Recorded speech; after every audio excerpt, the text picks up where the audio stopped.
স্বাগত। বাংলাদেশে এবার চাঁদাবাজি রমরমিয়ে উঠছে, মাথা চাড়া দিয়ে উঠছে এই চাঁদাবাজি। আবারও ব্যর্থ ইউনূস চাঁদাবাজি আটকাতে। চাঁদাবাজদের আতঙ্কে দিশেহারা বাংলাদেশের সাধারণ মানুষ। বাংলাদেশ জুড়ে চাঁদাবাজির অভিযোগ জামাত কর্মীদের বিরুদ্ধে। সোশ্যাল মিডিয়ায় চাঁদার ছবি এখন ভাইরাল হচ্ছে। বিস্তারিত জানবো, টেলিফোন লাইনে যুক্ত হয়ে গেছে প্রতিনিধি শতাব্দী দেবনাথ। শতাব্দী, মৌলবাদীদের সরকার চলছে বাংলাদেশে, অন্যদিকে জামাতদের আবারও দাপাদাপি, এবার চাঁদা সংগ্রহ করতে তারা মরিয়া। কি জানতে পারছো, কি অভিযোগ রয়েছে সেখানকার সাধারণ মানুষের?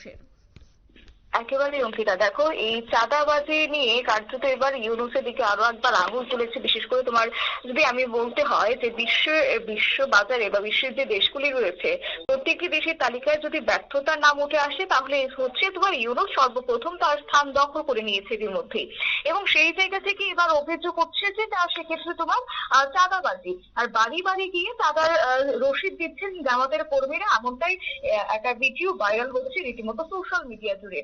এবং সেই জায়গা থেকে সর্বক্ষেত্রে তোমার নিন্দার ঝড় হচ্ছে যে কেন এরকম হচ্ছে, যে দেশে কোনো আইন শৃঙ্খলা ঠিক নেই, যে দেশে কোনো শাসন ঠিক নেই, স্বৈরতন্ত্রের একটা তোমার শাসন গড়ে উঠেছে। সেই জায়গা থেকে রীতিমতো সেখানকার যারা বাসিন্দারা রয়েছে বা বাংলাদেশের নাগরিকরা, তারা কিন্তু রীতিমতো নাকানি চুবানি খেতে হচ্ছে। একদিকে তোমার শান্তির পরিবেশ তো নেই বললেই চলে, সেই জায়গায় দাঁড়িয়ে এবার তোমার অন্যদিকে জিনিসপত্র এক প্রকার দাম ঊর্ধ্বমুখী, সেক্ষেত্রে না খেয়ে মরতে হচ্ছে সেখানকার মানুষদের। এবং সেই জায়গায় দখলবাজ এবং চাঁদামুক্ত দেশ করার ডাক দিলেও কার্যত আক্ষরিক অর্থে সেভাবে কিন্তু হচ্ছে না।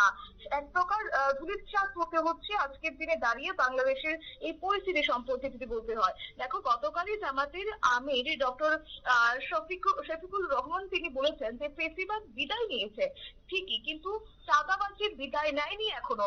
অথচ যশোরে জামাতের আমির আগমনের উপলক্ষে তোমার বাড়ি বাড়ি গিয়ে চাঁদা রসিদ দিচ্ছেন জামাত কর্মীরা। এবং বেশ কয়েকজন জামাত কর্মীরা তাদের যারা দলের প্রধান রয়েছেন তাদের সঙ্গে মত বিনিময় না করে সরাসরি তারা কি করছে, বাড়ি বাড়ি যাচ্ছে, গিয়ে চাঁদা কাটছেন।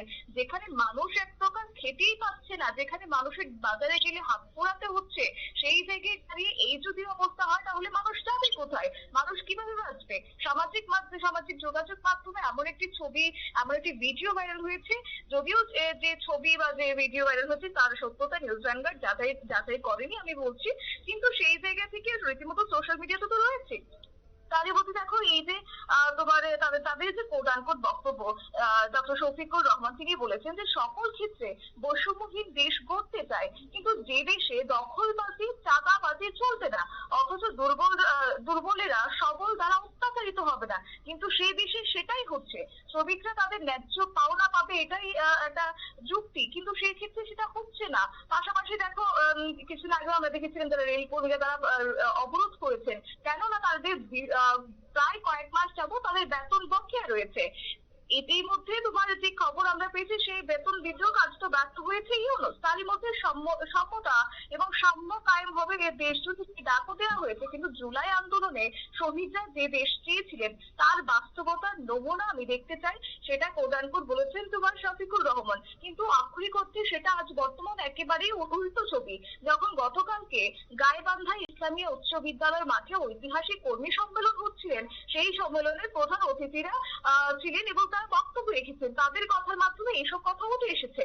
একই সঙ্গে কর্মী সম্মেলনেও বিশেষ অতিথির বক্তব্য রাখেন বাংলাদেশের জামায়াতে ইসলামের সহকারী সেক্রেটারি জেনারেল মাওলানা আব্দুল হালিম, এবং সেক্ষেত্রে কেন্দ্রীয় কর্ম পরিষদ সদস্য অধ্যক্ষ মাওলানা মমতাজ উদ্দিন এবং অধ্যাপক মাহবুর রহমান বুল্লাল।